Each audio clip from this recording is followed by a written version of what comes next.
The floor was warm. That was the first thing a person noticed stepping into Ren Calloway's cabin on the 14th day of the blue stillness, when the thermometer outside had stopped moving because the mercury had frozen solid in its tube somewhere around 40 below. Not the smell of wood smoke, not the sight of a roaring fire, not the sound of logs splitting in a grate. The floor.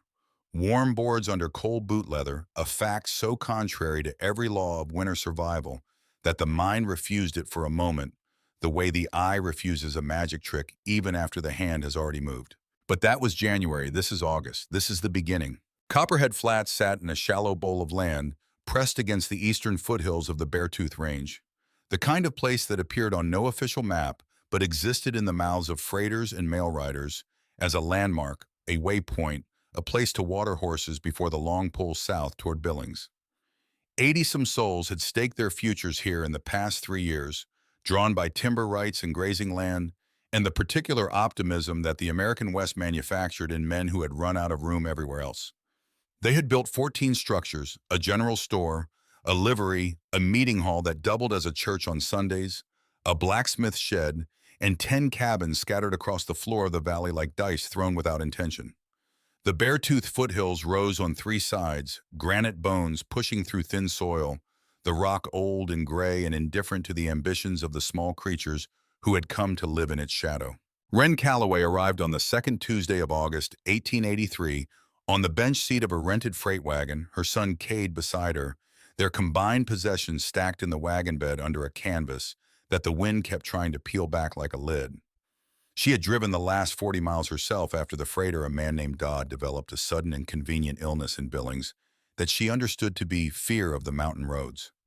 She had taken the reins without discussion, which told Dodd everything he needed to know about her and told her everything she already knew about herself. Cade was 8 years old and built like his father, wide through the shoulders for his age, with Edmund's same quality of stillness that other people sometimes mistook for slowness. He was not slow. He watched the approaching valley with the focused attention of a boy cataloging information he intended to use later. His eyes moved from the granite hillsides to the cabins below, to the single thread of smoke rising from the general store chimney, measuring distances, calculating relationships between things. He did not say anything for a long time. Then as the wagon began its descent into the valley, the hill on the north side is bigger than Pa's sketch. Wren looked at the hill. Edmund had drawn it from a description in a letter, which was never a reliable method of cartography. Most things are, she said. The land deed was for a plot at the valley's northern edge, backed against the lowest slope of that granite hill. Edmund had purchased it sight unseen 2 years before his death, writing to her from his survey work in the Judith Basin, with a kind of excited practicality that she had always loved about him, the way he could make a future feel like a set of engineering problems waiting to be solved rather than a fog of hopes. He had written the northern exposure means cooler summers for the root cellar, and the granite backing will break the worst of the wind. He had been right about both of those things. He had also been right that the land was cheap, which she had understood even then to mean that other people had looked at it and found reasons to want something else. The cabin sat at the property's edge, back so close against the hillside that a person stepping out the rear door would have taken 3 steps before meeting granite. It had been built the previous spring by 2 brothers named Tilson, who had subsequently decided that Montana winters were someone else's problem and returned to Ohio. They had built with the philosophy that bigger meant better, which was a philosophy that expressed itself well in barn construction, but poorly in residential heating. The logs were massive, cut from old-growth fir, the corners notched with workmanlike competence. The chinking between them was a mixture of mud and dried grass that had already begun to crack and separate in the summer heat, leaving thin lines of light visible in a dozen places where wall met wall. Come January, those lines would be mouths breathing cold into every corner of the room. The fireplace was the structure's centerpiece, a monument to a particular kind of masculine confidence. It stood 8 feet wide and 6 feet tall, the opening large enough for Cade to stand in without ducking the firebox built from river stone mortared with lime. The seller's agent in Billings had described it as a spectacular hearth, the pride of the Tilson build, which was the kind of phrase that sounded like praise until you understood what it was actually describing. A fireplace that size did not heat a room. It performed the idea of heating a room. It created the sensation of warmth for anyone standing directly in front of it while actively undermining the temperature of everywhere else, because a draw that powerful did not simply carry smoke up the flue. It carried the room's air. Every cubic foot of interior warmth that went up that chimney was replaced by a cubic foot of outside air drawn in through every crack in the walls. The fireplace was not a heat source. It was a heat pump running in the wrong direction. Wren stood in the cabin's single main room for several minutes after Dodd's wagon had gone. Cade beside her, both of them looking at the fireplace. The late afternoon light came through the two small windows at an angle that showed the dust suspended in the air and the thin, bright lines of daylight in the chinking gaps. Cade walked to the fireplace and stood in the opening, measuring himself against it with the seriousness of a man taking stock of a negotiating opponent. It's very big. Yes? Is big good? Wren looked at the chimney flue rising above the mantel, the massive stone throat of it. She thought about the draft that thing would generate, the column of rising hot air pulling cold replacements in behind it like a bellows drawing breath. She thought about Edmund's notes on the Mammoth Mine ventilation system, the way he had written about the relationship between chimney height and draw force, with a kind of reverent precision, as if the physics were a language worth learning for its own beauty. A taller chimney draws harder, he had written. More draw means more air movement, means more heat loss. The conventional hearth is in a constant war with itself. No, she said, big is not good. She found Edmund's satchel in the second trunk, the one with the brass fittings he had carried on every survey job. The satchel held his field notebooks, 6 of them, in the small, precise handwriting he had developed from years of recording measurements in cramped spaces with inadequate light. She had read most of them over the past months, reading them the way a person reads letters from someone who has gone away and cannot write back, which was exactly what they were. The 5th notebook was different. It was newer than the others, started in the last year of his life, and its subject was not survey data. Edmund had written at the top of the first page in letters slightly larger than his usual hand, on the storage of thermal energy in dense materials, with particular reference to the design of subterranean heat exchange systems for residential application.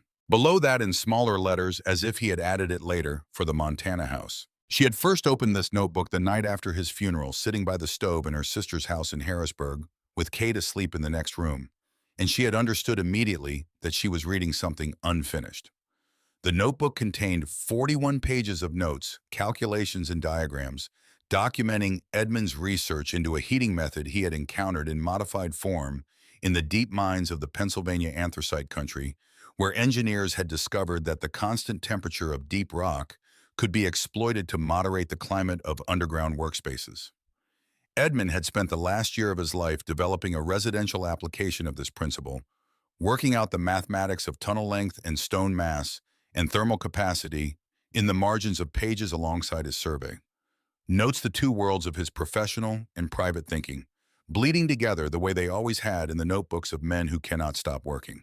The notebook ended mid-sentence, mid-calculation on a page dated November 1882. Edmund had died in February 1883. The calculation he had not finished was for the minimum tunnel length required to achieve adequate thermal transfer, given the granite composition of the Copperhead Flats hillside. He had gotten close. She could see the shape of the answer in the numbers he had already set down. But close was not the same as finished, which was a fact she had been living with for 6 months.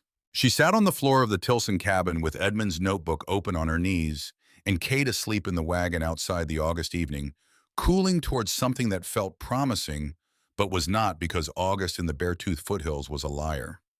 It spoke of soft air and long light and the sense that the season intended to continue indefinitely.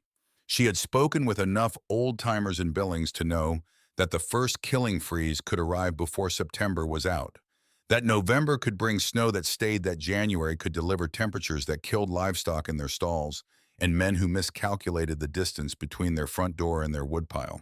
She had 8 weeks, perhaps 10, to be wrong about everything before the consequences became irreversible. She worked by lantern light for 3 hours that first night, sitting on the cabin floor with Edmund's notebook and her own filling pages with the calculations he had left unfinished. She was not an engineer. She had never formally studied mathematics beyond what her father, a colliery foreman in Scranton, had taught her at the kitchen table on winter evenings, when the books he wanted were unavailable to her at school. But her father had been a rigorous teacher precisely because he knew she would need rigor more than credentials. And she had spent 23 years as the wife of an engineer, which was an education in its own right, the kind that came from years of watching a disciplined mind confront the world's resistance to human plans. She understood the principles. She could read Edmund's calculations the way a musician who cannot formally sight read can still understand a score they have grown up hearing. By midnight, she had an answer. 40 feet. The tunnel needed to run 40 feet into the hillside to achieve adequate contact with the thermally stable deep rock. She wrote the number in the margin beside Edmund's last entry, added a brief derivation showing her reasoning, and sat for a moment looking at his handwriting next to hers on the same page. Then she closed the notebook, set it beside the lantern, lay down on the bare cabin floor, and slept better than she had in 6 months. The general store operated out of a low-slung building near the center of the settlement, its porch boards worn smooth by the passage of boots and the sitting of men with time to observe the valley's small dramas. Wren walked there on the Wednesday morning of her first full week, Cade beside her, to introduce herself and purchase supplies. The proprietor was a man named Odom 60ish, with the careful neutrality of a merchant who had learned that opinions were bad for business. His wife Pearl stood behind the dry goods counter, a woman of 45 or so, with gray beginning at her temples, and eyes that moved with the quick intelligence of someone who had long ago decided that watching was more informative than talking. The other settlers she met that week were cordial in the way that frontier communities were cordial to newcomers before they had taken a full measure of them. Not unfriendly, not warm, a kind of suspended judgment held in place by the common courtesy that made shared hardship survivable. They directed her to the community meeting that Friday evening, which was where the business of Copperhead Flats was conducted. She noticed on that first walk through the settlement a young man of perhaps 30 crossing from the livery toward the western trail, moving with the particular efficiency of someone carrying a full day's tasks in his head. Pearl told her his name later without being asked because Pearl had learned to anticipate what information would be useful to the people she observed. Gus Mather, she said. Quarter section west side. 5 children. Good worker, no time for foolishness. Wren filed the name away. The meeting was held in the building that served as both meeting hall and church benches arranged in rows facing a raised platform where Harlan Boyce stood to speak. Boyce was 52 years old, broad across the chest, and back in the manner of men who have spent decades doing physical work with genuine commitment, his hands the size and texture of bark strip timber. He had built the meeting hall, the livery, the blacksmith shed, and 5 of the 10 cabins in the valley, and his authority in the community derived not from any formal appointment, but from the simple fact that when something needed building, Harlan Boyce was the person who knew how. He was not a cruel man. He was not even an arrogant man, in the way that word usually implies. He was a man whose certainty had been validated so many times by decades of competent work that it had calcified into something indistinguishable from arrogance from the outside. He stood at the front of the room with a hand-drawn map of the valley pinned to the wall behind him and spoke about wood. Specifically, he spoke about the quantity of wood that survival required, the 12-cord minimum per household, that historical Montana winters demanded the locations of the best timber stands. Within hauling distance, the schedule of communal cutting days he was organizing for September and October. He spoke with the fluency of a man giving a speech he has given in his own head, many times one that had already reached its conclusions before the words began. 12 cord. Every household. No exceptions. Wren did the arithmetic on the bench beside Cade. A cord of wood measured 4 feet by 4 feet by 8 feet. 12 cord was an enormous volume, the product of hundreds of hours of cutting, splitting, hauling, and stacking. She looked at her own hands, still calloused from the wagon journey, but not from the kind of sustained axe work that 12 cord required. She looked at Cade, who was 8 years old and strong for his age, but still 8 years old. She considered what was achievable and what was not. 3 cord, perhaps 3.5 if she drove herself past the point of good sense. A quarter of what Boyce said was the minimum.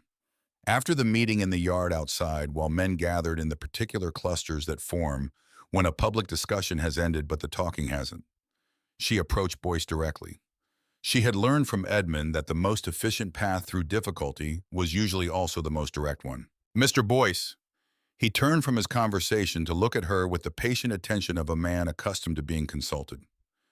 I'm Wren Calloway. I've taken the Tilson property. I know who you are, Mrs. Calloway. Settled in all right. Well enough, I want to speak plainly with you about the wood situation. Something shifted in his expression, barely perceptible, the slight tightening that preceded a type of conversation he had learned to recognize. Go ahead. She told him the facts without decoration. Her situation, the arithmetic, what she could reasonably accomplish with her own labor and Cade's assistance before the season turned. She was not asking for sympathy. She was presenting a problem and asking if there was a community solution available, communal woodcutting organized so that labor could be shared proportionally perhaps, or some arrangement by which she could contribute work of a different kind in exchange for the cutting hours she could not supply. Boyce listened to all of it. She would give him that, a man who listened to completion before responding. When she finished, he was quiet for a moment, organizing his thoughts with the same methodical care he probably brought to framing a wall. Mrs. Calloway, I wanted to be honest with you. This community operates on what each family can provide for itself first, and what's left over gets shared. We don't have surplus labor. Every household is running at the edge of what they can manage. A pause waited with the specific reluctance of a man about to say something he believes is kind. Have you considered the possibility that Copperhead Flats might not be the right situation for your circumstances? There are boarding houses in Billings. A woman with your apparent capability could find employment. I have a deed, Wren said. You do? Then I'll find another way. She walked back toward the Tilson cabin in the late evening light with Cade's hand in hers, the granite hillside rising black against the first stars. And she understood with a clarity that felt almost physical that the conversation she had just had was the last one she would have with Harlan Boyce on the subject of her situation. She would not ask for accommodation again. Whatever she built, she would build without his endorsement, and whatever she needed, she would either find in herself or do without. That night, she spread Edmund's notebook open on the floor and looked at the diagram he had drawn of the subterranean heat exchange system. The small, efficient firebox at one end, the long horizontal tunnel running back into the hillside, the vertical chimney rising from the far end. She looked at the hill through the cabin's rear window, its granite mass dark against the night sky. She had always been told that the hill was the worst feature of the property, the thing that made the land cheap. It had no timber worth cutting. Its slope was too steep and too rocky for agriculture. It blocked the morning light in winter. It holds summer, Edmund had written in his careful hand at the top of the first page of notes. Rock holds summer. You just have to ask it right. She picked up her pencil and began to calculate. The dismantling of the Tilson fireplace took 3 days. Wren approached it the way Edmund had approached every engineering problem she had watched him solve, by understanding it completely before touching it. She spent the first morning examining the construction, tracing the flue path with a lantern held up into the opening, mapping the stonework with her fingers to find where the mortar had weakened and where it held. The Tilson brothers had built the firebox with riverstone and lime-competent work, nothing to fault in the execution. The fault was in the design itself, the catastrophic inefficiency of a 7-foot opening trying to heat a 20 by 20 room in Montana winter. She began at the back wall of the firebox where the stone met the hillside behind the cabin. Edmund's design required a horizontal opening at the base of the firebox's back wall, approximately 20 inches high and 24 inches wide, aligned with the planned tunnel. This was the throat of the whole system, the point where fire's product would surrender its heat to stone, where the bargain between flame and earth would begin. She used Edmund's pickaxe, which she had brought from Harrisburg, because she had known somewhere beneath the grief and the logistics of widowhood that she would need it. The first blow rang off the stone and sent a shock up her forearms that she felt in her back teeth. The second blow found a mortar joint and the stone shifted. By evening of the first day, she had opened a 12-inch hole in the back wall, the hillside's raw granite face visible beyond it, close enough to touch. Cade watched from this cabin doorway, his arms crossed in a posture that was purely his father's. On the second day, he stopped watching and started helping removing loosened stones and carrying them outside to the pile she was building. His small body laboring with a seriousness that hurt her to watch, not because it was wrong, but because no 8-year-old should need to be that serious. She did not tell him to stop. He would not have stopped anyway. He was Edmund's son. Word traveled in the way that small communities transmit information through the gaps between sentences, the direction of glances, the particular silence that falls over a conversation when a new piece of knowledge enters it. By the fourth day of her work on the fireplace, Wren was aware that people knew. She could feel the awareness, the way you can feel being watched without turning around. Harlan Boyce came on the fifth day. She heard his boots on the cabin floor before she saw him, the heavy tread of a large man moving through someone else's space with the unconscious authority of someone accustomed to having opinions about construction. She was inside the firebox opening, using the pickaxe to chip away at the edge of the hole she had made, and she backed out slowly, straightening up to face him in the main room. He looked at the dismantled hearth, at the pile of displaced stone against the wall, at the opening she had made in the back of the firebox. His expression did not change, but the quality of his stillness changed the way water changes quality when it stops flowing. "Mrs. Calloway, what have you done to this hearth?" "I've opened it. Opened it." He moved closer, bending to look through the hole in the back wall at the granite face behind. He straightened up. "You're going to tunnel into that hillside?" "Yes." He waited, clearly expecting her to continue to explain, to soften the statement with qualifications. She didn't. She had found in the years of her widowhood that the absence of explanation forced other people to ask actual questions rather than argue against assumptions, which was a more efficient use of everyone's time. "From your fireplace," he said. 40 feet back, then a vertical chimney 20 feet emerging on the slope. She could see him processing this, his craftsman's mind automatically beginning to visualize the construction, even as the other part of him was organizing its objections. "The firebox will be rebuilt, smaller, taller, designed for a hot, clean burn. The exhaust gas travels the tunnel and surrenders its heat to the stone before it escapes." Boyce stood for a long moment. Then the professional certainty reasserting itself, his voice settling into the register of a man explaining something to someone who does not yet understand how serious it is. "The smoke will not make that journey. I've been building structures for 22 years. I know how smoke moves. It moves toward the shortest path to open air. Your tunnel is 40 feet of resistance. The smoke will back up into this room. Smoke is lighter than cold air. It rises. The chimney at the end of the tunnel gives it a place to rise to. The draw will pull it forward. A 40-foot tunnel with the chimney at the far end, set at grade on a hillside, will generate less draw than a proper 12-foot chimney at the peak of this roof.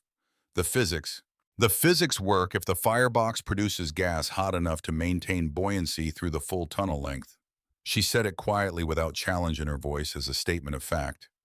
Which is why the firebox needs to be small and tall to generate maximum combustion temperature before the gas enters the flue. Hot gas moves, cool gas stalls. The design accounts for this.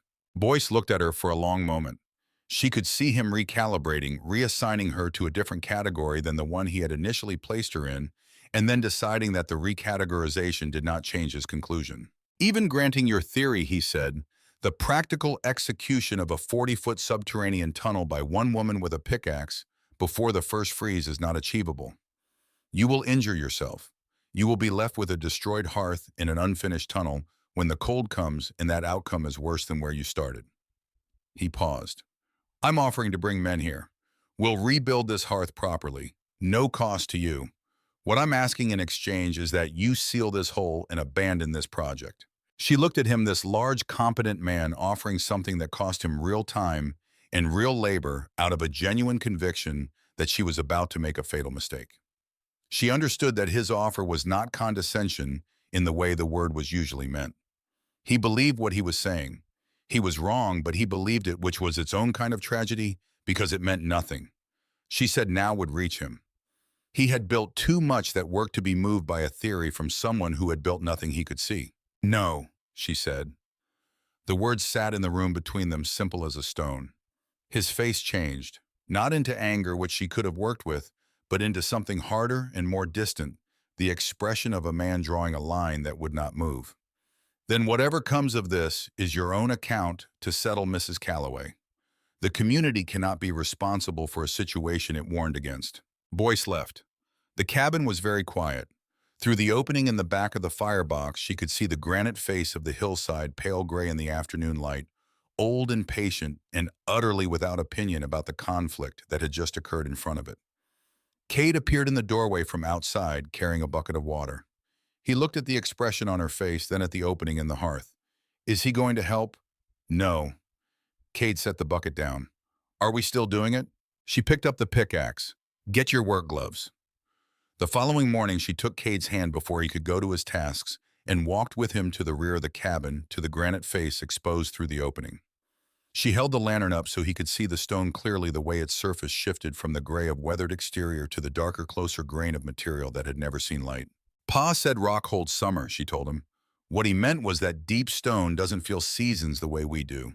It holds a temperature steady the way a root cellar holds cool air, but deeper and stronger.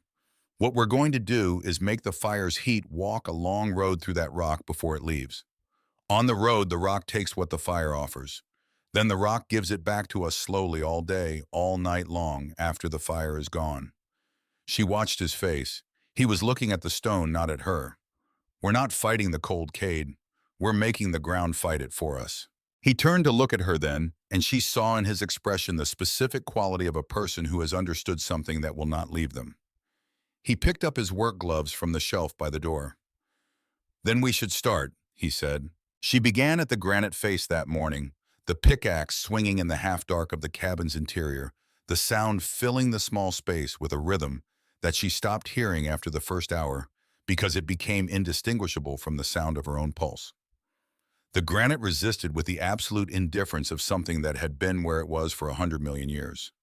She understood working against it that the resistance was not personal, which was the only comfort available. The earth behind the granite face was a composite of clay and decomposed granite and compressed soil threaded with roots from the scrub pine above and studded at irregular intervals with rocks that could not be predicted or planned for, only encountered and dealt with. Each foot of progress required excavating an area 24 inches wide and 36 inches high, hauling the material out in a bucket that Cade pulled on a rope she had rigged at the tunnel entrance, then returning to swing the pickaxe again.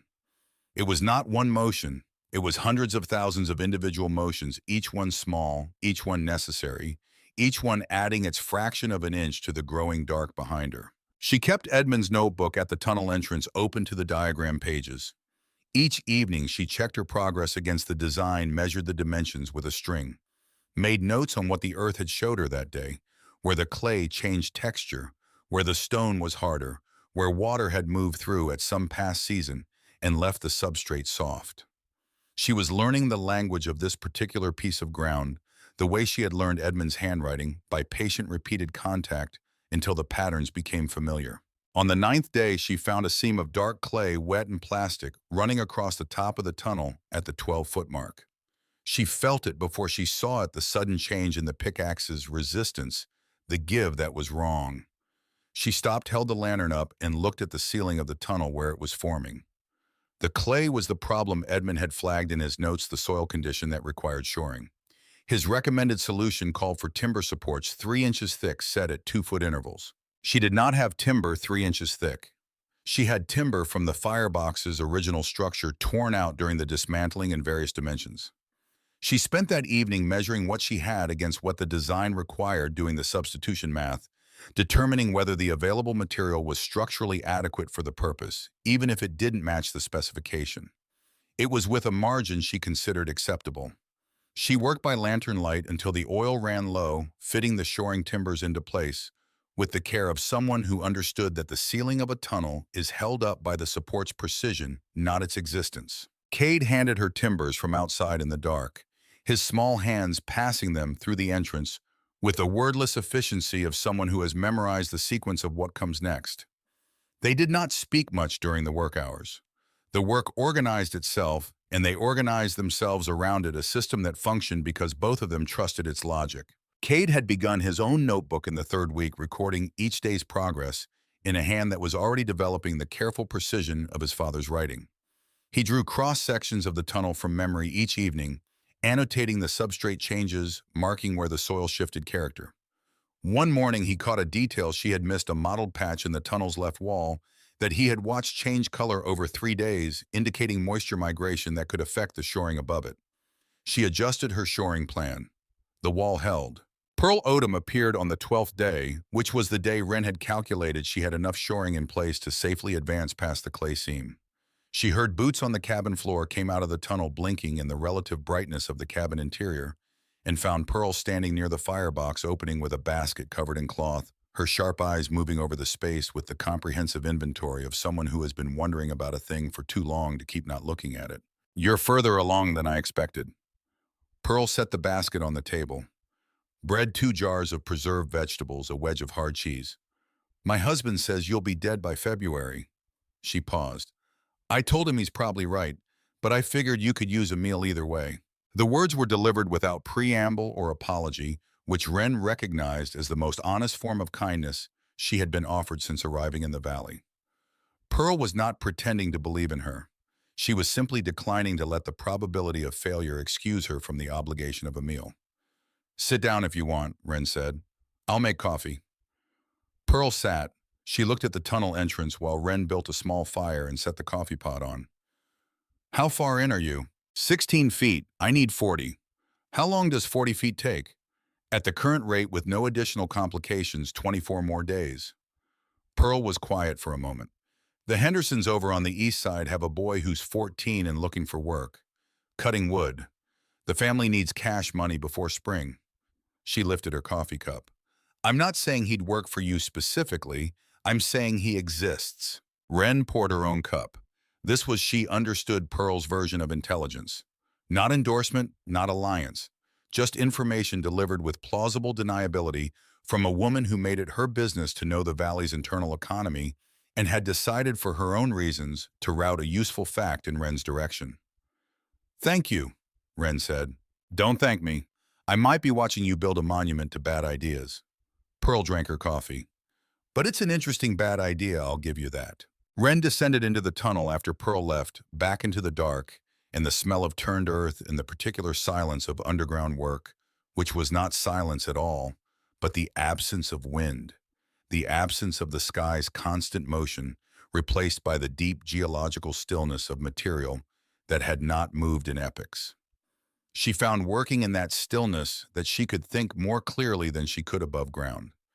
The surface world was full of other people's certainties. Underground, there was only the rock and the clay and the problem at hand, which had the virtue of being a problem with an actual solution, a number she had calculated from Edmund's principles, a distance she could measure, a goal she could approach one swing at a time. The aspens on the hillside above the tunnel turned gold in the last week of September. The nights grew edges. The first morning frost appeared on the cabin's window pane, a delicate crystalline map of the cold country just outside the glass. Wren came out of the tunnel that evening and stood breathing the cold air, looking at the aspens, counting the weeks remaining before the question of the tunnel's adequacy would stop being theoretical. 22 feet, 18 to go. She was halfway through the earth, and the earth was still being asked to keep its promise. The aspens had finished their turning by the time Wren hit the clay at the 24th foot. Not the first clay seam, the one at 12 feet that she had shored and passed in the third week. This was different. This was the kind of geological surprise that Edmund's notes had described in the abstract, but that no notebook could fully prepare a person for the moment when the pickaxe swings forward into what should be solid substrate and instead finds something that moves, that yields, that has the wet, heavy resistance of a living thing. She felt it through the handle before she saw it in the lantern light. The material was saturated clay, dark and plastic, threaded through with groundwater, that had been finding its level in this particular pocket of hillside since before any human being had decided to build a cabin at its base. She held the lantern up close to the ceiling and looked at what was above her head. The clay deposit ran across the full width of the tunnel at an upward angle, disappearing into the left wall where harder substrate resumed. It was perhaps 3 feet thick at its center. It was also, she could see from the way it glistened and the way a small bead of water moved down its surface as she watched, actively wet. Not damp, wet. The kind of wet that meant the material overhead was not static, but in slow, continuous motion, redistributing its weight in response to gravity, finding new geometries of settlement with the patient persistence of water finding level. She backed out of the tunnel slowly without hurrying, because hurrying in a confined space when the ceiling was questionable was how people died. She emerged into the cabin's relative brightness, set the lantern on the floor, sat down with her back against the hearthstone, and looked at the tunnel entrance for a long time without moving. Cade was at the table with his notebook. He looked up, read her stillness, set the pencil down. He did not ask what was wrong. He waited for her to decide what to say about it. There's a wet clay deposit at 24 feet, about 3 feet thick at the center. She kept her voice level because he needed her to. The shoring we have in place is adequate for the substrate we've already passed. It is not adequate for this. He picked up the pencil again, turned to a fresh page, drew a rough cross-section of the tunnel from memory. What does Pa's notebook say? She had already thought about this. Edmund's notes addressed the clay problem directly on page 31, in a section that began with the heading Problem Conditions and Their Mitigations.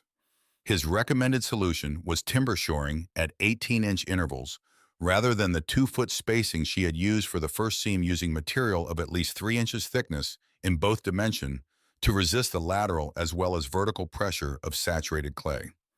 He had specified the minimum dimensions with the precision of someone who had watched what happened when the specifications were not met. She did not have timber of 3 inches thickness at 18-inch intervals. She had used most of her available shoring material on the first seam. What remained in the lean-to was thinner stock adequate for framing, but not for the load a wet clay ceiling could generate. The only timber on the property that met Edmund's specification was the floor of the cabin's main room. The original heavy-cut fair boards, 2.5 inches thick, 4 inches wide, spanning the full 20 feet of the cabin's length. They were the best-built thing the Tilson brothers had produced, which was a bitter irony she acknowledged for exactly as long as it took to recognize that the acknowledgement was not useful. She looked at the floor under her boots. Then she looked at the tunnel entrance. Then she did the arithmetic on what removing sections of flooring would mean for the cabin's livability against what leaving the clay seam unshored would mean for the tunnel's viability. "We'll need to pull sections of the floor," she said. Cade looked down at the boards under his chair. He was quiet for a moment, with the kind of quiet that was not reluctance, but processing. "Which sections?" "The eastern third. We'll leave the main living area around the stove and the table. The eastern section is storage. We don't walk on it in winter." He stood up, walked to the eastern section, knelt down, pressed his palm flat against the floorboards, the way she had seen Edmund test materials, feeling for the grain, the density, the way the wood responded to pressure. He stood back up. "They're thick." "Yes, that's why we need them." He went outside to get the pry bar from the tool chest without being asked. They pulled the eastern floor section in an afternoon. The boards came up in sequence, Cade working the pry bar, while Wren lifted the nails, protesting with the long shriek of iron that had been in wood for 3 years.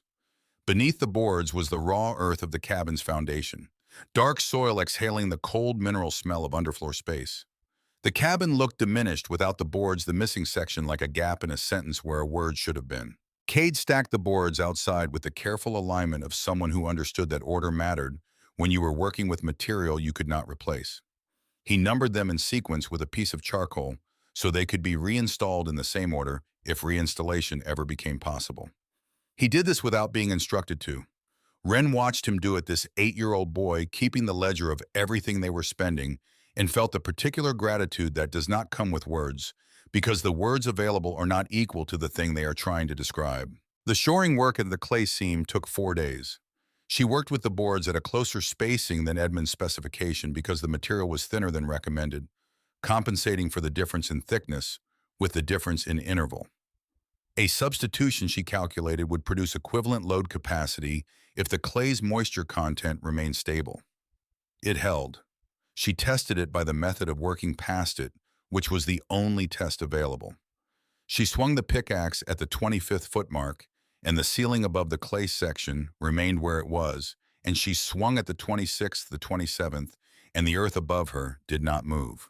Gus Mather showed up on the evening of the 29th day. She had known of him from Pearl's brief mention. He appeared at the cabin door at dusk, hat in hand, with the specific awkwardness of a man who had rehearsed what he intended to say and had now forgotten it in the face of the actual situation. He looked at the tunnel entrance, at the dismantled hearth, at the stack of shoring timber outside, with the comprehensive attention of someone who had been thinking about something from a distance for long enough that the reality of it was somewhat overwhelming. "I've been watching your smokestack on the hill." He meant the small marker pole she had erected at the planned chimney exit point to help her maintain directional accuracy underground. "Figured out what you were doing about 3 weeks ago." He stopped, started again. "I've got 5 kids. I've got a woodpile that won't see me to February, not the way this winter's shaping up. I've been listening to Harlan tell me the science of 12 chord, and I've been doing my own math on what I actually have. He looked at the tunnel entrance again. I want to understand what you're building. She looked at him for a moment. The fading light caught the side of his face, the particular tiredness of a man carrying the arithmetic of his family's survival with nowhere to set it down. She had seen that expression on Edmund's face in the last months of the Pennsylvania survey when the contract had run short and the winter had run long. Come inside, she said. She showed him the notebook. Not all of it, not the early pages that were Edmund's private record of his thinking, but the design pages, the cross-section diagrams, the calculation of tunnel length and thermal mass and chimney draw. She showed him the shoring plan, the firebox redesigned the clay lining she intended to apply to the tunnel walls before completing the final sections. She explained it the way Edmund had always explained engineering problems to her, not from the top down, not from principle to application, but from the thing you already understood to the thing you were learning.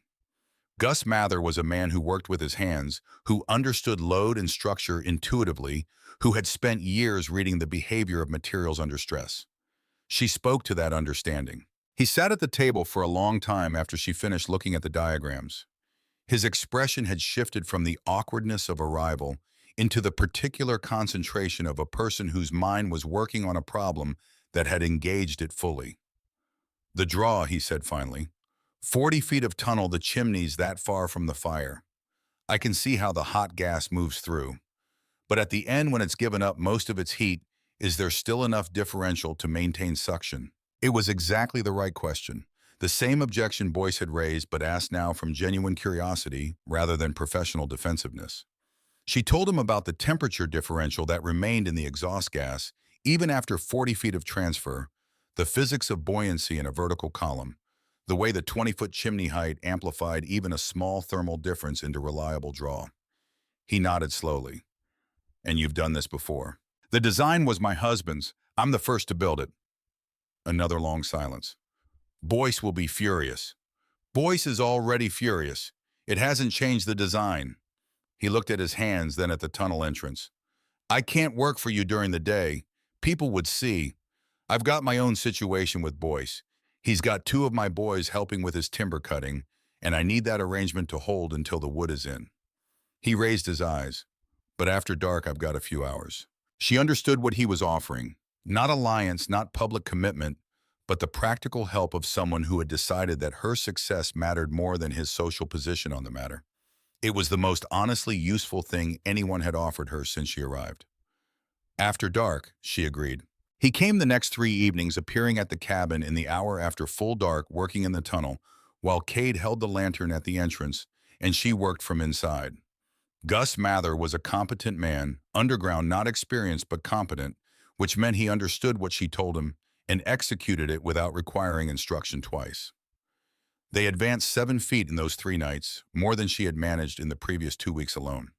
At the end of the 3rd night, he stood outside the cabin in the cold dark, breathing the night air after the tunnel's closeness. There are 2 others, Renson on the south side, Crocker. They've been talking. He left the sentence incomplete, which was its own kind of information. She did not ask him to bring them. She said only that the work happened after dark, that it happened quietly, that she was not in a position to compensate anyone with money. He nodded and left, and 2 nights later there were 4 of them working the tunnel, moving in the tight space, with the efficiency of people who have accepted the geometry of a confined situation. They did not discuss Boyce. They did not discuss the community's position. They worked and they left, and the tunnel advanced at a rate that began to feel for the first time like something achievable before the cold arrived in earnest. She did not know about the second clay seam until her pickaxe found it on the 31st day, working alone in the late afternoon while Gus and the others were occupied with their own properties. She noticed it the same way she had noticed the first deposit through the handle that changed resistance, the wrong feeling of material that was not behaving as expected. She did not stop swinging. The tunnel was 31 feet long and she needed 40, and stopping for every geological uncertainty was not a strategy she could afford. She swung the pickaxe at the 32nd foot position and felt the handle shudder in a way that was different from the shudder of ordinary resistance. She stopped, held the lantern up, looked at the ceiling. The ceiling was moving. Not dramatically, not in the way of imminent catastrophe, but in the way of something that had been stable, and was no longer a subtle shift in the relationship between supported weight and supporting material happening in slow motion above her head. One of the shoring timbers at the 31st foot mark had shifted laterally perhaps half an inch from its set position. The clay above it had found that half inch and used it. She set the pickaxe down, picked up the lantern, turned, took 4 deliberate steps toward the tunnel entrance. On the 5th step, the ceiling came down. It did not come down all at once. It came down in a section the 3 feet of material above the unstable shoring, releasing in a controlled failure, dropping with the dull, heavy sound of dense wet earth leaving its position. It hit her across the back and shoulders, driving her to her knees, the lantern going out as it left her hand. She was in total darkness on her knees with the upper half of her body buried to the shoulder blades in wet clay. The darkness was complete in a way that daylight darkness is not, no variation, no source, no direction. She could not see her own hands. She could feel them pressed against the tunnel floor, and she concentrated on that feeling, the solidity of the floor under her palms, which was information about where she was relative to what she needed to do. She moved one arm, then the other, pushing against the clay, not in panic, because panic was a metabolic expenditure she could not afford in a space with limited air, but with the deliberate force of someone doing a physical calculation. The clay resisted, then yielded. Her right arm came free first, then her left. She got her hands under her chest, pushed upward, felt the clay shift around her, felt a pocket of air enter the space breathed. She heard Cade's voice from the tunnel entrance calling her name. His voice was controlled, not screaming, but carrying a quality of sharpness that she recognized as fear held in check by the decision to be useful rather than afraid. She called back. The sound was muffled by the material around her, but it reached him. She heard him shout something toward the cabin, presumably for help, though she could not hear the direction of what he said. She continued working herself free, her body reporting its condition in the neutral factual language of physical stress, the weight across her upper back lessening as she shifted it, the clay releasing her with the grudging slowness of something that had considered keeping her. By the time Gus Mather arrived running from his property a quarter-mile away, because Cade had run to get him, she was sitting at the tunnel entrance in the dark outside the cabin, her back to the wall covered from the waist up in dark clay, breathing. The lantern was somewhere inside the collapsed section. She was not going back for it tonight. Gus took in her condition the collapsed tunnel entrance, Cade standing close beside her with his hand on her arm. He started to say something. She stopped him. "I need a count of the shoring timber you have on your property."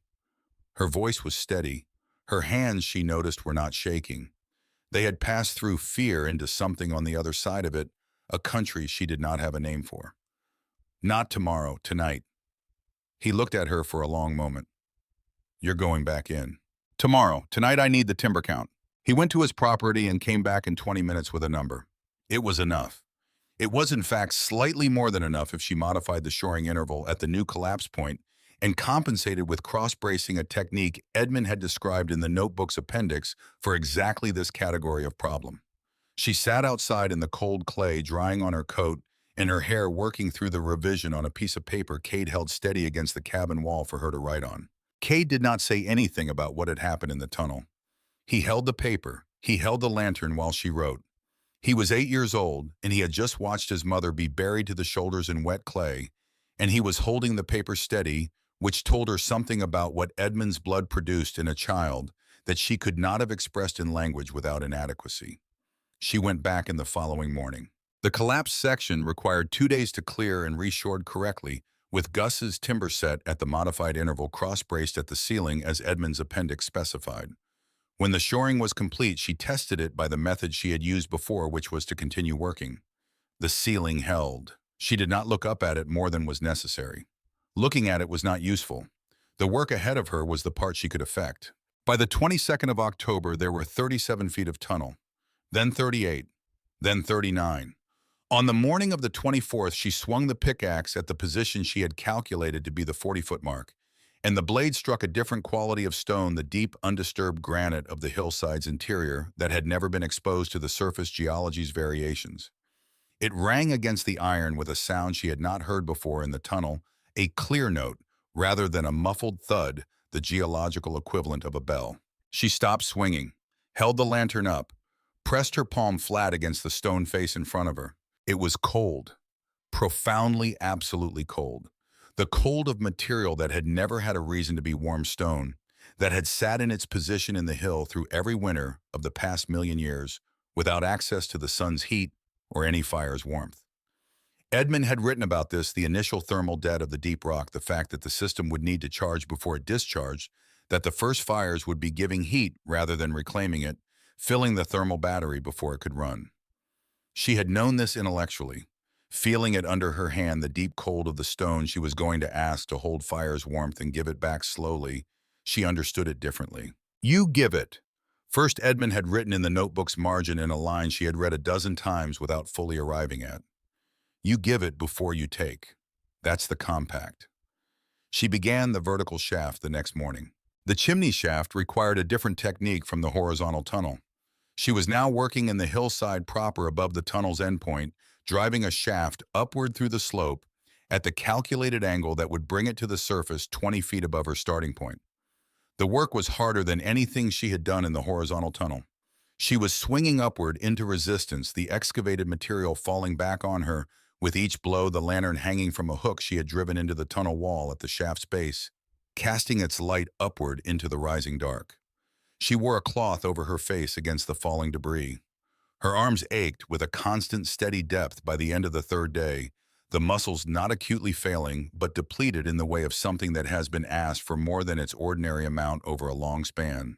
On the 9th day of the chimney work in the late afternoon, when the light was going fast, her pickaxe broke through into open air. She was not prepared for the light. She had been working in the lantern's single narrow brightness for so long that the quality of what came through the hole she had made, the pale October sky showing above it, was temporarily incomprehensible. She stopped and stared at it. Natural light. Not a lantern's orange warmth, but the gray-blue of overcast afternoon sky entering the hill through a 2-inch opening that she had made with her own hands from the inside. She worked for another hour enlarging the opening, then climbed out of the tunnel, crossed the slope on the outside to the location of the break, found the small wound in the hillside that marked where her chimney had emerged, and stood looking at it in the cold air. She could see the cabin below through the bare aspens, its roof, its cold chimney. Cade's figure moving across the yard carrying the evening's water. The slope above her was bare rock and thin soil, no trees in the immediate area that would interfere with the chimney draft. The exit point was almost exactly where Edmund's calculation had predicted, off by less than a foot. She sat down on the granite slope in the October cold, her back against the hillside, looking down at the cabin. Her body was reporting all its accumulated cost at once, a comprehensive inventory of 6 weeks of pickaxe work, presented as a kind of full-body exhaustion that was below pain and above ordinary tiredness. She let herself feel it without fighting it. Tomorrow she would build the chimney cap from the stone she had cached at the tunnel exit. Tonight she had earned this hillside, this view, this particular gray sky over a cabin that contained the other half of what she was. The firebox reconstruction took 4 more days. She worked from Edmund's notes on efficient combustion chambers, the proportions of a tall, narrow firebox that produced high-temperature flames rather than the sprawling, low-temperature burn of the Tilson brothers' original design. The rebuilt firebox stood inside the old hearth's opening, smaller than anything Harlan Boyce would have recognized as a hearth. Its dimensions calculated rather than guessed at its interior dimensions, producing the air-to-fuel ratio that Edmund had determined was necessary for the combustion temperature the system required.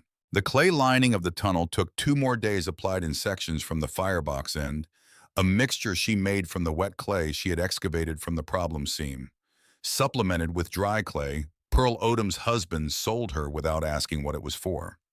She applied it to the tunnel walls with a trowel in 2-foot sections, working backward from the firebox toward the chimney shaft, sealing the stone surface to reduce porosity and increase the contact surface's capacity for heat absorption. She sealed the old chimney flue on the last day of October. The original Tilson chimney, running straight up from the old hearth opening through the cabin roof, she packed with stone and sealed with the remaining clay mixture, driving in a wooden plug at the firebox level and cementing it in place. This was the act that closed off the last alternative, the moment when the system became the only system, the experiment became the only option. She stood inside the cabin after sealing it, looking at the sealed flue, then at the tunnel entrance in the rebuilt hearth's back wall, then at the cold October sky visible through the window, and she understood that she had built something that either worked or did not, with no intermediate condition. Cade brought her Edmund's notebook open to the final page, to the calculations she had completed in Edmund's margins on the first night in the cabin. She looked at her own handwriting next to his. 40 feet. The number she had derived from his principles extended past where his notes ended, completed in the only way available to her, which was to go the rest of the way herself. She built the first fire that evening alone after Cade was asleep. A small fire the dimensions Edmund had specified, fed with dry wood cut to the correct length for the firebox proportions. It caught fast in the tall, narrow chamber, burning with the clean intensity she had aimed for, a column of intense heat, rather than the sprawling orange luxury of a conventional fire. She watched it for 10 minutes, then put on her coat and went outside. She stood in the November cold with her back against the cabin's rear wall, her palm flat against the stone. The wind had dropped. The valley was very quiet. Above her on the slope, the chimney cap was a dim shape against the dark sky, barely visible.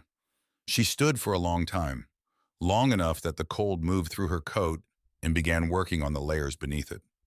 Long enough that she had time to consider calmly the full range of what the next few minutes would tell her. Then the stone under her palm changed. It was not dramatic. It was the kind of change that you could miss if you were not paying careful attention, the difference between cold stone and stone that had absorbed 1 degree of heat from the surrounding material, that had absorbed it from the stone, that had absorbed it from the clay, that had absorbed it from the gas, that had been forced along 40 feet of tunnel from a small clean fire. It was the beginning of a conversation that would take hours to become audible. But it was there. She pressed her hand harder against the stone. The warmth was real. She went inside. Cade was asleep on his mat near the rebuilt hearth, one arm under his head. She walked to where he lay and pressed her palm flat against the floor beside him. The boards were not warm yet. They were, she determined after holding her hand still for a full minute, no longer cold. The floor of the cabin was moving very slowly away from the temperature of the Montana night outside towards something else entirely. She went to the table, opened Edmund's notebook, turned to the last page. Below the 40-foot calculation she had written on the first night, she added one line in the small, careful hand she had been developing all her life, the hand that looked most like his. "It works, Ed. It works." She closed the notebook and held it against her chest for a moment in the dark cabin, the small fire ticking in the new hearth, the stone wall behind her beginning to hold what the earth had been given. Outside, through the single small window, the first real snow of the season was starting to fall on Copperhead Flats, coming down in the particular silence of first snow, covering the valley floor. The wood piles, the cabin roofs, the bare aspens on the hillside, covering everything. Equally the way winter always did, making no distinction between the prepared and the unprepared, between the certain and the correct. The cold was coming. She was ready for it. The blue stillness arrived without announcement. That was the thing the old-timers would remember most about the winter of 1883 into 1884.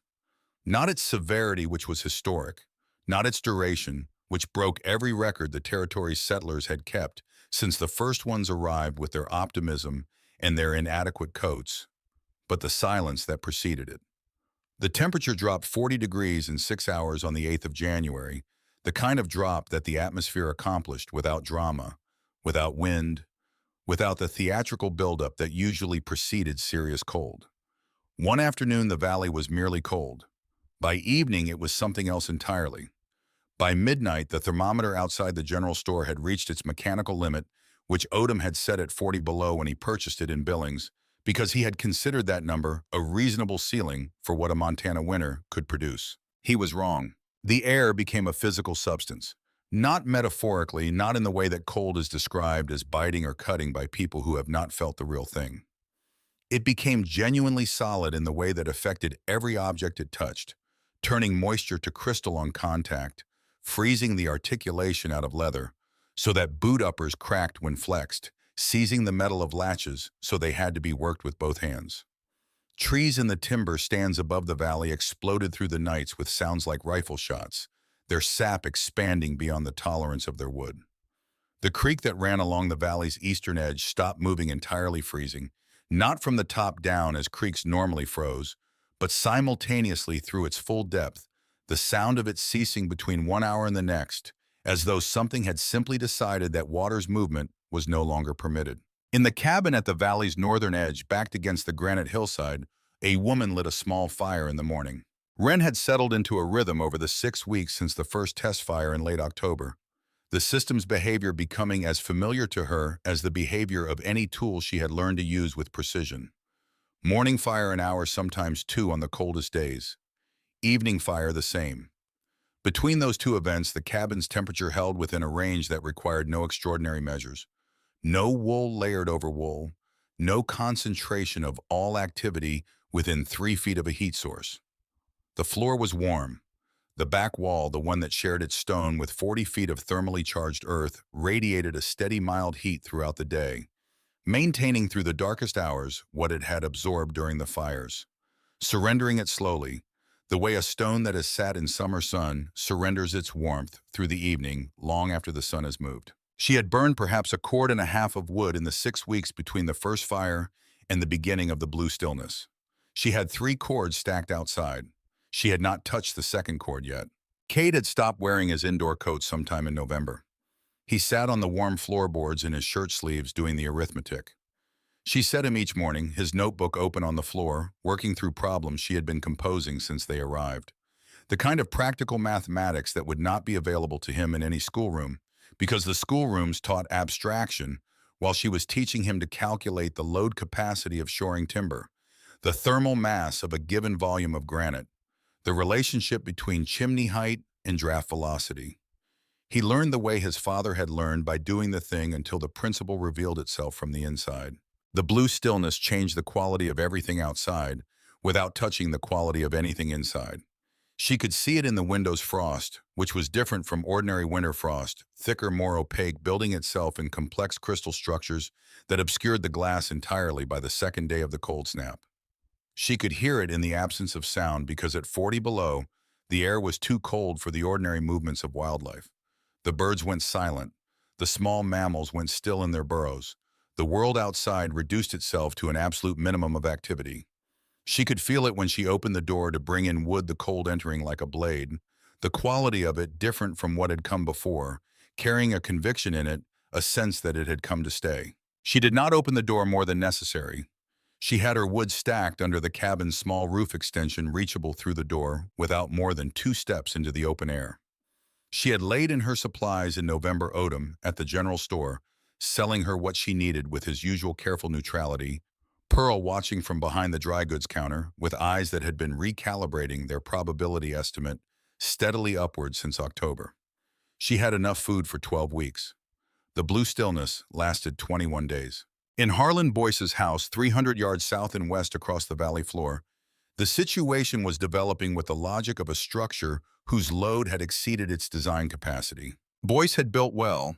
His house was the finest construction in Copperhead Flats, its corners dovetailed with the precision of a craftsman who did not accept approximation. Its chinking maintained its roof pitched correctly for snow load. Its chimney rebuilt the previous summer to his own exacting specification. The fireplace was large, well-proportioned drawing, cleanly exactly the kind of hearth that 22 years of building experience produced when given adequate materials. On a normal Montana winter, it would have been more than sufficient. The blue stillness was not a normal Montana winter. The cold that found the gaps in a well-built house during ordinary winter found them faster during the blue stillness. But the fundamental problem was not the gaps. It was the one Wren had understood since the first night she stood in the Tilson cabin looking at the Tilson fireplace. Every cubic foot of warm air that went up Boyce's chimney was replaced by a cubic foot of outside air at 40 below. The fireplace was consuming his wood with a ravenous efficiency that had nothing to do with heating his home.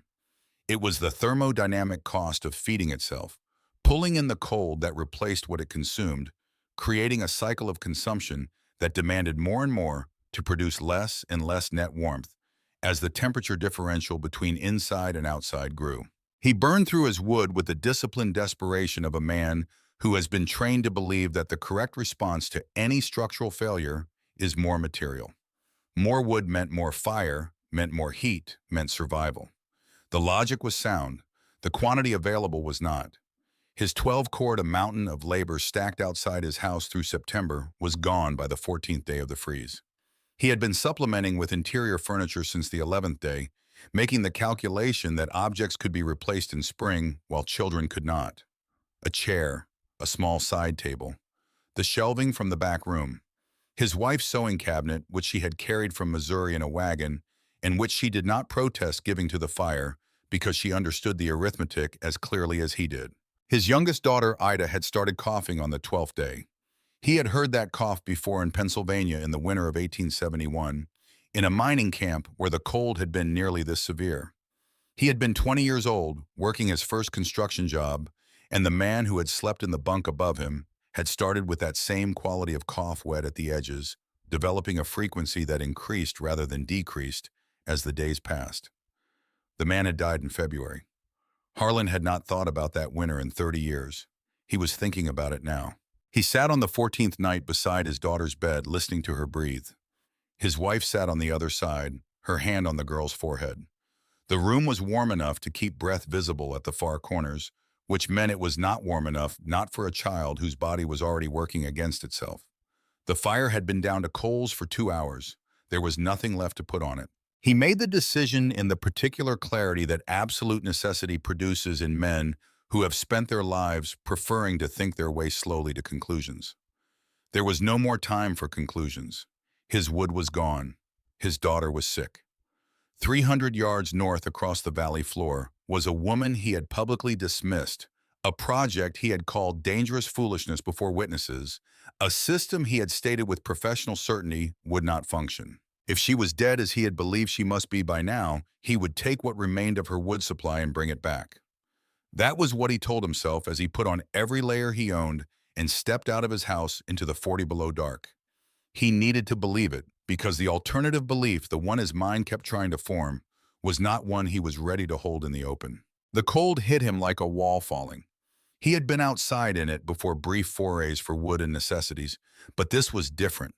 This was the sustained exposure of a walk across open ground, the air entering his lungs with a quality that was beyond cold, that his body read as wrong in the way that pain signals wrong. He kept his mouth covered with the wool scarf his wife had wrapped around his face. He moved fast, not running because running in this cold was dangerous, but covering ground with the purposeful urgency of a man whose daughter was behind him. He expected silence from the cabin ahead. He expected dark windows, a dead chimney, the stillness of a place where the occupants had lost their argument with the temperature.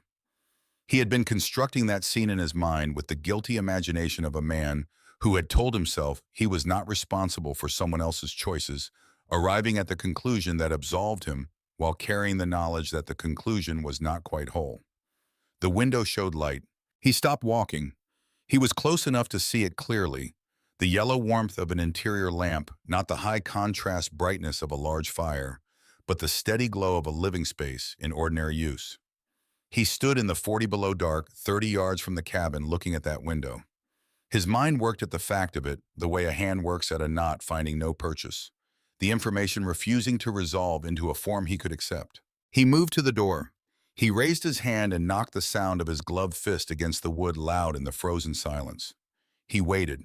He heard movement inside, unhurried, the sound of someone crossing a room without urgency. The bar on the inside scraped back. The door opened. Wren Calloway stood in the doorway in a wool dress, no coat, no shawl, nothing layered over her ordinary clothes in accommodation of extraordinary cold. Behind her at the table, Cade looked up from his notebook. The boy was in his shirt sleeves. The heat that came through the door was not the aggressive front blast of a large fire, not the concentrated radiant punch of a hearth running at full capacity. It was ambient, pervasive, a warmth that occupied the whole space equally, that had no point source because its source was the space itself. The floor, the walls, the accumulated thermal mass of 6 weeks of charged stone, releasing its energy at the steady, gentle rate of deep earth. It moved out through the open door and surrounded him, enveloped him, a physical fact, so inconsistent with everything outside that his body processed it before his mind did. He stepped inside. He did not wait to be invited. His legs carried him in while his mind was still trying to form the appropriate social response. The hearth was there in the rebuilt fireplace structure. A small firebox, dimensionally nothing like the Tilson original, a narrow, tall chamber. Inside it were coals, a bed of orange and gray, the residue of a fire that had burned and finished some hours ago. No active flame, no roaring blaze. What heated this room was not burning. What heated this room had already burned, had already made its payment, had already surrendered its product to the stone and clay and earth that were returning it now with the patience of material that measured time in seasons rather than hours. He walked to the back wall. The stone surface there was warm under his gloved hand. He pulled the glove off, pressed his bare palm flat against the rock. The warmth entered his hand and moved up his arm with the quality of something that had been there for a long time, that was not going anywhere, that had not been generated in the last hour to impress anyone, but had been accumulating since October with the patient indifference of geology. He went to his knees on the floor. He pressed both hands flat against the boards. The wood was warm, not hot, not the acute warmth of proximity to flame, but warm in the same way the wall was warm, with depth behind it, with the backing of something that measured its heat storage in tons rather than degrees. He stayed on his knees for a moment longer than the inspection required. His head was down. He was a 52-year-old man who had spent his life building things and knowing things and being right about things, on his knees, on the warm floor of a dead woman's cabin that was not cold, was not dead, was not anything he had predicted. He looked up at Wren. She had not moved from where she stood near the door. Her expression held none of what he deserved. No satisfaction, no display, no particular emphasis on the moment's meaning. She looked at him the way she had looked at everything he had observed her looking at, with the quiet, attentive assessment of someone who was gathering information about a situation in order to respond to it usefully. How? One word. He heard it leave his mouth and understood it was not a technical question. It was something more fundamental, a man asking to be shown the shape of his error, which is different from a man asking to be corrected. He was asking to understand. She moved to the hearth. She crouched, took a piece of charcoal from beside the firebox, turned to the smooth, wide floorboard nearest to her, began to draw. He moved closer, settled himself on the floor beside the drawing, his bad knee protesting and not cared about. She drew the firebox first, narrow, tall, its proportions annotated with brief measurements. She drew the tunnel extending backward through the firebox's rear wall, 40 feet rendered in scale along the floorboard's length. She drew the chimney shaft rising from the tunnel's far end. She explained it without reference to theory she knew he would resist. She spoke in the language of material and structure. The fire burns hot because the chamber is the right size for the air it gets. Hot means the gas moves fast, which means it carries far. She drew arrows showing the gas's path. Every foot it travels along the stone, it gives up some of what it's carrying. The stone takes it. The clay takes it. You give the stone enough fires, and it stops being cold. It starts being a source. She tapped the drawing of the tunnel. The chimney at the end still draws because the gas arriving there is warmer than the outside air, even after 40 feet. Not much warmer. Enough. He looked at the drawing for a long time. He was a man who thought in structure and load paths and the behavior of material under stress. And what she had drawn was all of those things. A structural system in which the material was heat, in which the load path was a 40-foot tunnel, in which the behavior under stress was the slow release of stored energy across the hours of a Montana night. He could read it. He could see it working on the floorboard the way he could see a wall working in a drawing before it was built. The clay lining. His voice had changed from what it had been when he arrived, the professional register gone, replaced by something he did not use often. The thermal interface detail. That's not in any standard construction reference I've seen. No, that part was mine. She set the charcoal down. The wet clay from the problem seam at 24 feet. The material that nearly collapsed the tunnel. It had the right composition for the lining. It turned out to be the most useful thing in the hill. He sat with that for a moment. The material that had nearly killed the project was the material that made the project work. He recognized this as the kind of thing that happened in construction more often than people who had not built things would believe. He told her about Ida. He told her plainly without attempting to frame it in any way that reduced his responsibility for the situation, because he was past that kind of framing. His daughter was sick. His wood was gone. He had come here expecting to find the cabin empty, and he was now sitting on a warm floor, receiving an education in thermodynamics from the woman he had publicly told the community to write off. Wren went to the corner where her woodpile was stacked inside the reserve she kept dry for the firebox's specific dimension requirements. She pulled out enough for 2 days at Boyce's burn rate, perhaps 3 if his family was careful. She set it near the door. She went to the pot on the stove, ladled stew into a covered container set that near the wood. Then she went back to the floorboard drawing. She picked up the charcoal and added detail to the firebox section.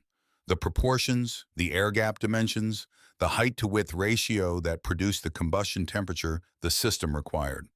She added measurements to the tunnel cross-section. She added a note on the clay lining process in the margin of the drawing, the mixture proportions the application method. She picked up the board section she had been drawing on, which was a loose piece she had kept for note-taking since the eastern floor removal, and held it out to him. "The firebox is the part your skill can improve," she said. "I built it with what I had. You'd build it better." He took the board. He looked at the drawing. He was being given something that had taken 6 weeks of physical work and a dead man's lifetime of thinking to produce, handed to him on a piece of salvaged floorboard by a woman who had every reason to let him walk back out into the cold and find his own answers. He paused at the door, his hand on the frame.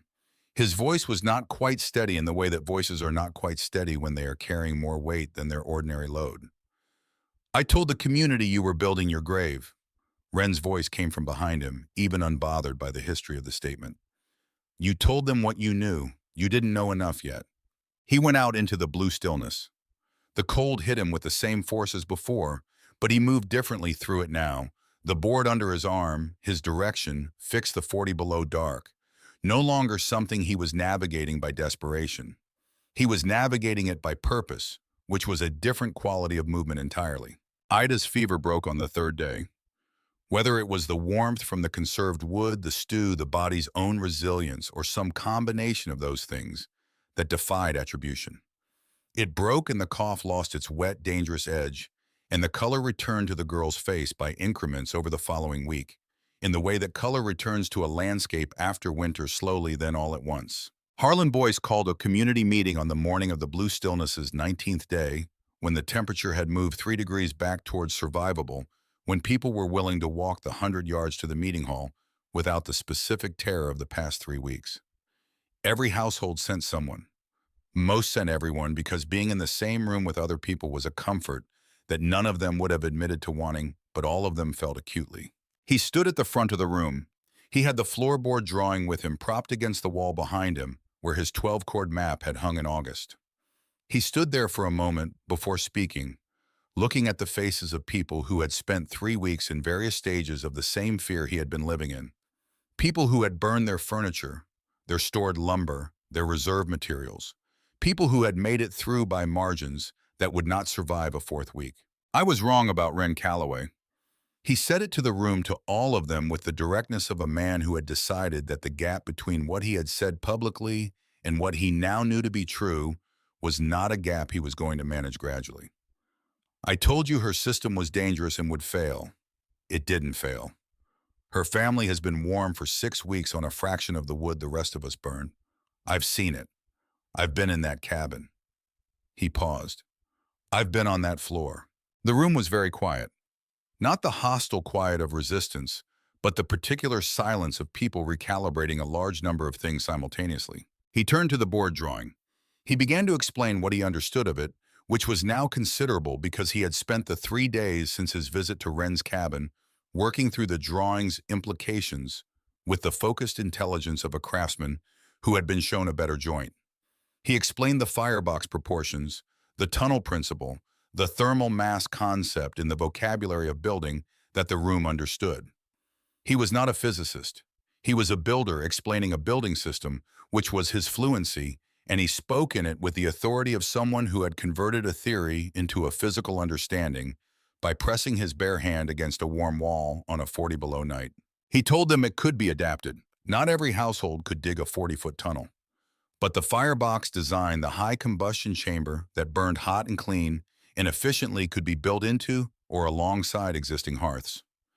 The thermal mass principle could be achieved with the interior stone features, with dense masonry built against interior walls, with any construction that gave the fire's heat something substantial to surrender to rather than sending it all up a chimney. The full system was Ren Calloway's work. The adaptations were what he was offering to build. Gus Mather stood up from the second bench. "I want to say that I knew about this in October." He did not look away from Boyce or from the room. I worked on the tunnel after dark, me and Renson and Crocker. We helped because we'd done the math on our own wood supplies and we needed a second option. He paused. I should have said so at the time. The silence changed again into the particular texture of a room full of people discovering that several of them had been holding the same private knowledge. Renson nodded from his bench. Crocker examined his hands.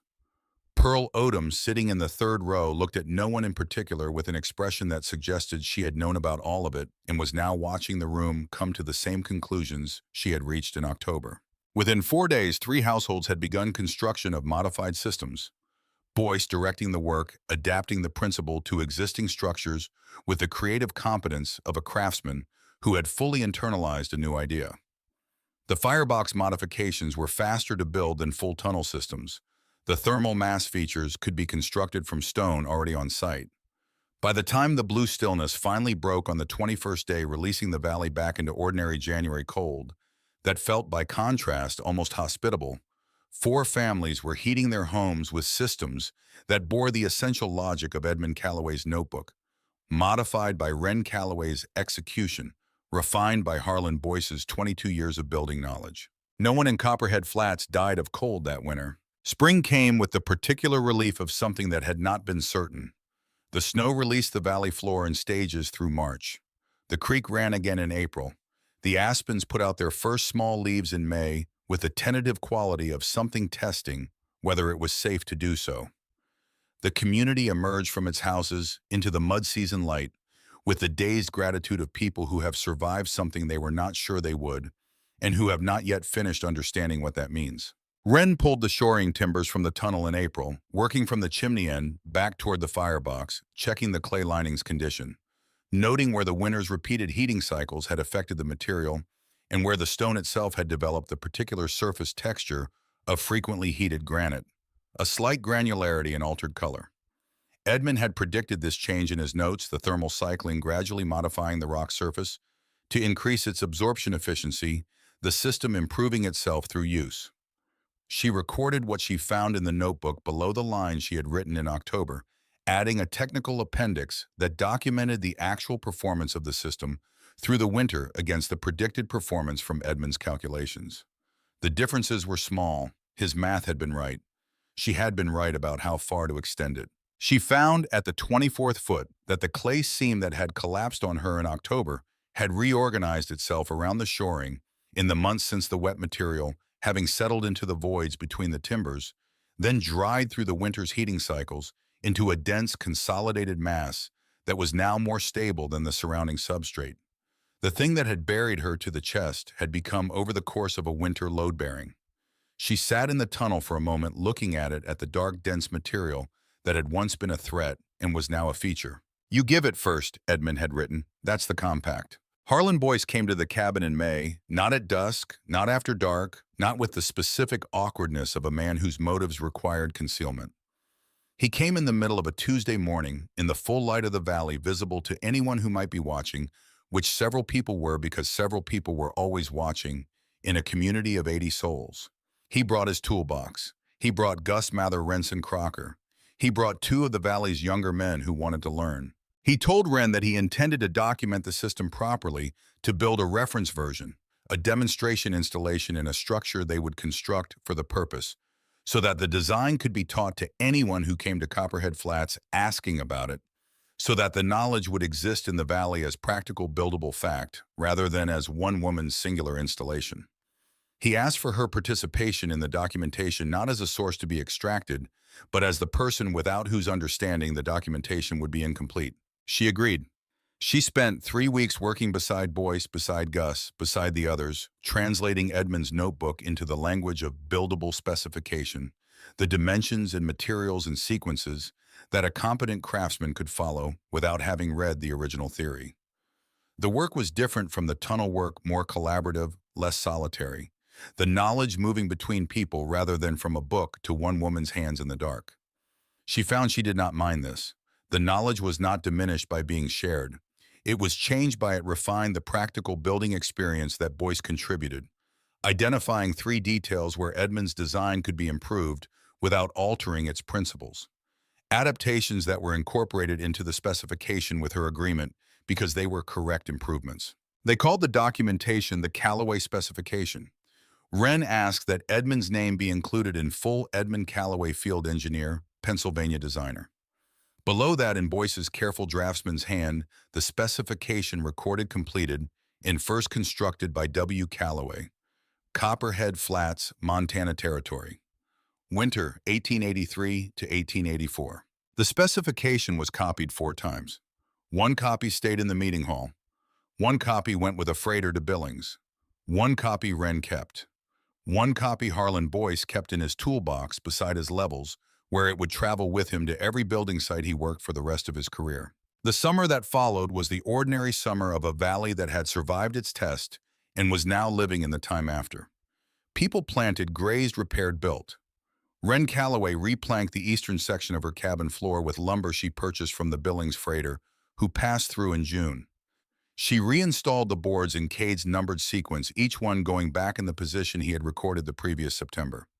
The floor was complete again by midsummer, its eastern section indistinguishable from the original, except to someone who knew where to look. Cade spent that summer working with Gus Mather's 2 older sons on the valley's timber stands, cutting next season's wood with the practical urgency of someone who understood that the winter's survival had not changed winter's nature. He came home in the evenings with the physical vocabulary of outdoor labor, settling into his frame the specific way that regular work with an axe changes the relationship between a person and their own body. He was 9 years old, and he carried himself like someone who knew what things cost. In the evenings, Wren taught him from Edmund's notebooks. Not just the heat exchange system, but all of it. The survey mathematics, the geological notation, the material science that Edmund had been accumulating across a working life. She taught it the way Edmund would have taught it, from the observable world inward toward the principle, from the thing you can touch toward the reason it behaves as it does. Cade learned with the same quality of attention he had brought to the tunnel entrance the previous fall, writing in his own notebook beside hers. His questions precise, his interest in the answers genuine rather than performed. The second winter came.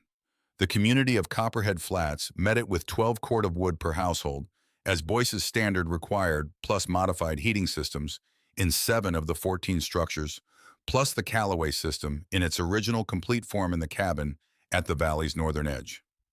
The second winter was cold. Not blue stillness, cold ordinary. Montana cold, the kind that required preparation and common sense and an understanding of what the temperature was asking of you. Nobody died. Nobody ran out of wood. The meeting hall, which Boyce had retrofitted with a thermal mass installation in September, maintained a comfortable interior temperature through January on a wood consumption that was less than half what the previous winter had required before the modifications.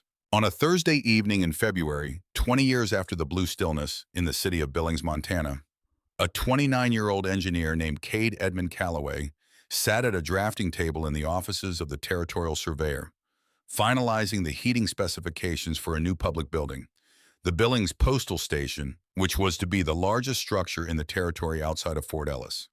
The specifications called for a thermal mass system with modified firebox chambers, the design derived from and documented as originating in Edmund Callaway's field notes of 1881 to 1882, completed by Wren Callaway of Copperhead Flats in 1883, adapted for public building application by H. Boyce G. Mather W. Callaway, specification version 4/1889. He wrote the specification number in the corner of the document.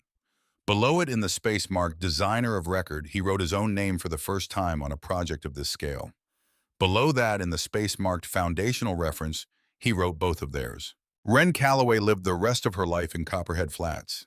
She never moved to Billings, never took the various positions she was offered over the years, as the valley's reputation for its unusual heating installations attracted the attention of builders and engineers passing through on their way between the mining territories. She declined these opportunities with the same economy of explanation she applied to everything, not out of stubbornness or want of ambition, but because the cabin backed against the granite hillside was the place where she had made her compact with the earth, where the stone beneath the floor held the memory of every fire she had burned since October 1883, where she could put her hand on the back wall on a cold morning and feel the ground's answer beneath her palm. She maintained the tunnel system with the regular attention of someone caring for a machine she trusted completely. She reclayed sections of the lining every few years as the thermal cycling worked on the material. She replaced shoring timbers when their condition warranted. She made notes on every maintenance visit in the notebook that now contained Edmund's original entries. Her October completion notation, the winter performance data, the specification documentation, and 20 years of operational observations that constituted the most complete practical record of the system's long-term behavior and existence. She was 72 years old when she died in the spring of 1921, in the cabin she had prepared to die in once before and had then decided not to. The valley had changed in the intervening years: more structures, more people, a proper school, a physician who made the monthly circuit from Billings, a telegraph line that reached the valley in 1902. The granite hillside above the cabin had not changed. The tunnel ran into it as it always had, 40 feet of stone-lined passage, charged with the warmth of 38 winters, the compact maintained without interruption, the earth keeping the promise that a woman had asked it to keep in August 1883 with a pickaxe and a dead man's notebook.